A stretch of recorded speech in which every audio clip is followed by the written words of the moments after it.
Daniel. E vamos conversar agora com o Márcio Coimbra, né, que é o cientista político pela Universidade de Mackenzie, em Brasília, para falar sobre as eleições que estão chegando. Márcio, muito boa tarde a você. Boa tarde, Marcelo. É um prazer estar aqui com vocês. Prazer é nosso. O Márcio, como é que você avalia esse ambiente aí de preocupação, né? A gente observou aqui cenas em Nova York, grandes lojas tradicionais colocando tapumes de madeira. Há uma grande expectativa, uma preocupação enorme em relação à segurança. Redes aí tiraram armas, balas, munições de venda. Esse ambiente todo aí, poderemos ter de fato aí um dia de eleição bastante tumultuado nos Estados Unidos? Eu acredito que realmente isso possa vir a acontecer, porque nós temos no dia da eleição somente mais um dia de todo este processo eleitoral. O processo eleitoral ele começa lá atrás, né? Ele começa quando os primeiros estados já autorizam a votação pelos correios. Ele tem o seu ápice amanhã e depois os estados continuam a receber as cédulas pelo correio, dependendo de cada uma das leis estaduais, né? Tem estados que recebem até 3 dias depois, outros estados recebem até 15 dias depois. Então, todo o processo eleitoral ele tem o seu ápice amanhã. Mas nós estamos vivendo este processo eleitoral que começou lá atrás e vai terminar ali na frente, daqui a algumas semanas. Por que isso? Porque os Estados Unidos têm a característica de independência dos estados. Como é que se dá a eleição do presidente? Cada estado, em função da formação federativa do país, quando os estados não queriam a formação de uma união, os pais fundadores dos Estados Unidos, eles disseram, olha, vamos então deixar os estados com maior independência e cada um desses estados vai poder deliberar sobre a maioria dos assuntos. A exceção será a lei federal. Então, vários estados têm a sua própria lei e atuam como 50 estados independentes. Então, por que a gente tem a ideia de que é uma eleição indireta? Porque, na verdade, nós temos 50, a grosso modo, 50 eleições majoritárias, 50 eleições para presidente, uma por estado. E aquele que ganhar mais votos no estado leva o estado inteiro.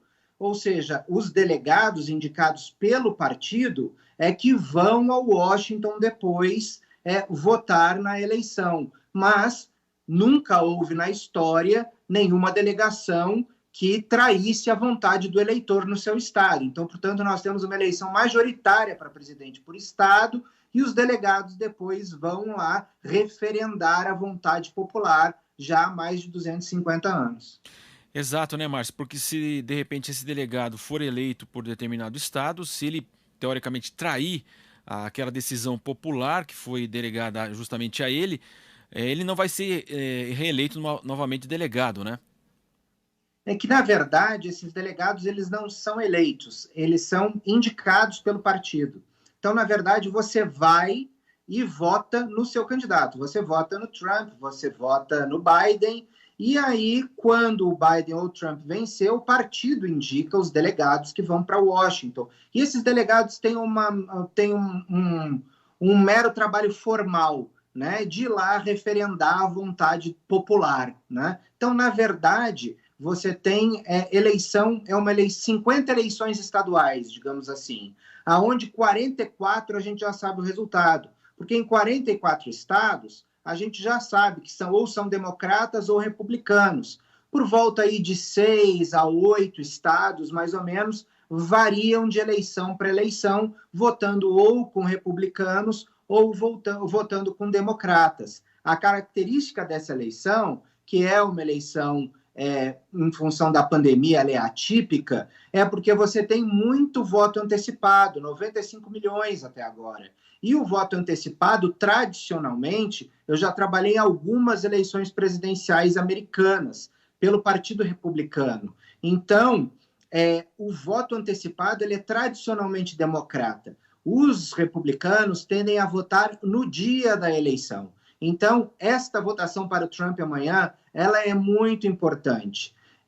O Karl Rove, que é o arquiteto das vitórias do George W. Bush em 2000 e 2004, ele sempre me disse: Márcio, é o seguinte, os republicanos, eles tradicionalmente conseguem maioria, mas nós precisamos de um candidato que empolgue, de um candidato que faça a base sair de casa e votar no dia da eleição.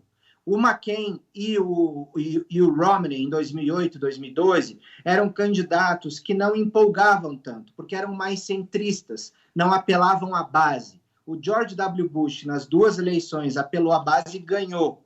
E o Trump, em 2016, que consegue apelar muito à base, ganhou. Então, nós vamos ver se a base continua mobilizada com Donald Trump amanhã, e aí nós vamos ver se realmente ele será reeleito ou não.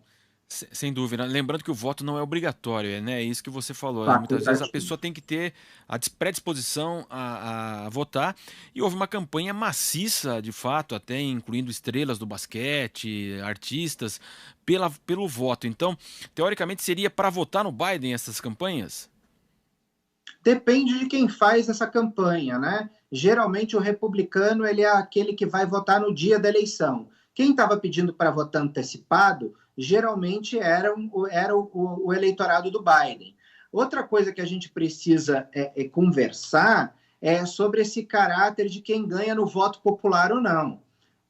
Isso é uma falácia. E eu que trabalhei dentro do sistema, eu posso dizer, a gente não faz campanha nos 50 estados. Se o voto popular valesse, vocês iam estar vendo o Trump viajar para a Califórnia, onde você tem muitos votos a serem disputados.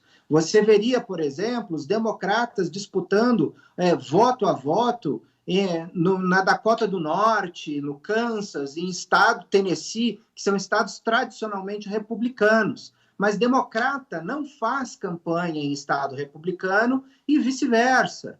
Então, esse negócio do voto popular, isso aí é uma falácia que a gente acaba enxergando pelo binóculo brasileiro, sem enxergar como a eleição americana acontece, porque não tem ninguém fazendo campanha em diversos estados democratas, e não tem ninguém fazendo campanha em diversos estados republicanos. Por quê? Porque eles concentram nesses swing states, nesses 5, 6, 7, 8 estados, né?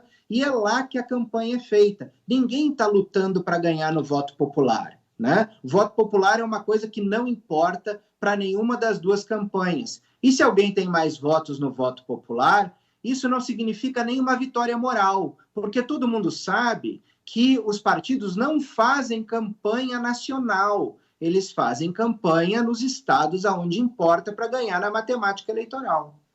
Márcio, nesse momento há uma grande preocupação, ou pelo menos uma agitação em relação ao mercado, de possivelmente não aceitar a decisão. O presidente Trump falou que se ele não vencer é porque algo aconteceu de errado nessa contagem dos votos, nessa apuração. Como é que você avalia isso, essa até possibilidade de judicialização que na semana passada até mexeu com os mercados mundiais? Olha, Marcelo, a gente terá uma judicialização do processo. A gente só não terá uma judicialização do processo se e somente se a gente tiver uma vitória arrasadora de um dos lados, né? É o que a gente chama de landslide victory, uma vitória arrasa quarteirão. Se a vitória de um lado ou de outro ela for estreita, você vai ter uma judicialização certamente, porque como as leis eleitorais são estaduais, então, cada um dos estados, diante da sua independência diante da federação, tem as suas próprias regras eleitorais. Muitos advogados vão começar a questionar se os votos valem, se os votos não valem, como é que foram essas cédulas, se elas foram postadas em tempo hábil, se não foram. Então, já está judicializada a eleição. Já existem mais de 300 ações na Pensilvânia e na Flórida questionando votos antecipados. Isso realmente já começou, e se a gente não tiver uma vitória arrasadora de um lado ou de outro, a gente vai ter uma judicialização, a gente vai continuar esperando o resultado algumas semanas, e esse assunto pode vir a acabar na Suprema Corte dos Estados Unidos. A decisão não de quem será o presidente, mas a decisão de que se um voto de algum lugar vale ou não, assim como aconteceu no ano 2000, se decidiu na Suprema Corte se os votos iriam valer ou não iriam valer no condado de Miami-Dade, na Flórida. E, de acordo com a decisão da Suprema Corte, de acordo com aquela contagem de votos, o George W. Bush saiu vencedor na Flórida. Portanto, ele saiu vencedor nessa eleição. Então, a gente terá uma judicialização, provavelmente, e é possível que essa eleição termine na Suprema Corte. Márcio Coimbra, que é cientista político pela Universidade de Mackenzie, em Brasília, conversando conosco. Márcio, fica o convite para amanhã também, você retornar aqui à nossa programação para falar sobre mais as eleições aí dos Estados Unidos, toda essa sua experiência também na participação dessa eleição. Obrigado, viu, Márcio, pela sua participação aqui no Jornal Jovem Pan. Obrigado, Marcelo. Um grande abraço ao pessoal da Jovem Pan e amanhã estaremos aqui. Valeu, Márcio, obrigado.